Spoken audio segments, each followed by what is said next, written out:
বর্তমান সময়ে সবচেয়ে বড় আতঙ্কের নাম ভূমিকম্প। জেনে রাখুন ভূমিকম্প চলাকালে কি করবেন।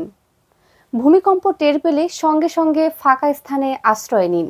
কম্পন শুরু হলে দরজা খুলে রাখুন। খোলা মাঠে আশ্রয় নিতে পারেন।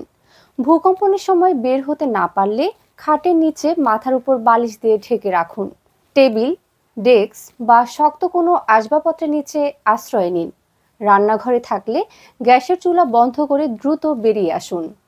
বাহিরে বের হওয়ার সময় সম্ভব হলে মোবাইল ফোন নিয়ে যান, যাতে পরবর্তী সময় যোগাযোগ করতে পারেন। বৈদ্যুতিক সংযোগ থেকে দূরে থাকতে হবে। মোবাইল ফোনে ফায়ার সার্ভিস ও দরকারি আরও কিছু নম্বর আগে থেকেই সেভ করে রাখুন। একবার ভূমিকম্পের পর আরেকটি ছোট ভূমিকম্প হয়, যাকে বলা হয় আফটার শক। এজন্য ভূমিকম্পের পরপর কয়েক ঘন্টা পর্যন্ত সতর্ক থাকতে হবে এবং সুযোগ বুঝে ফাঁকা কোনো জায়গায় গিয়ে আশ্রয় নিতে হবে।